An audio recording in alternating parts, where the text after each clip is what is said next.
Minsan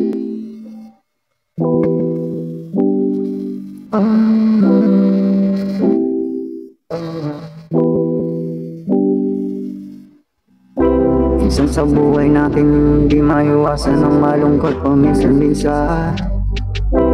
Sino man ay tao kang nakasanayan na nagpapasayo lagi lamang.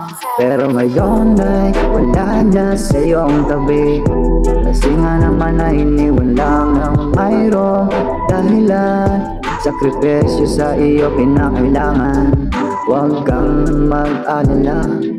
Kailangan mo nang magtiyaga, magtiis ka lang muna. Darating din ang panahon na magkasama siya. Di lang talaga kailangan magkasama, lalo kung meron kayong pinagdadaanan na problema. Kailangan muna sakripisyo ang isa. Minsan nung may nalulungkot ka, nag-aalala, di maiwasan yung pangamba na yung kinakatakutan. Baka yung panahon na yung inaasahan di na mangyari pa. Huwag ka na lang mag-isip na kung ano. Kailangan manatili yung tiwala sa isa't isa. Basta't mga pangako, huwag mo lang sirain, para lahat ito di mapako.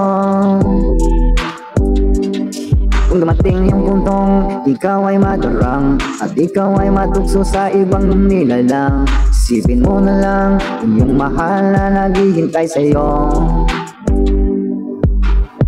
Isipin mo na lang palagi yung mga pangarap nyong dalawa, mga pangarap nyong dalawa na kayo ay magsasama habang buhay.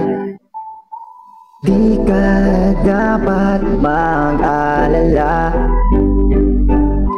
manatiliin lang talaga ang tiwala. Isipin mo nagmamahal, tingin mo naman sa akin kung dapat ba ako sa'yo mangamba.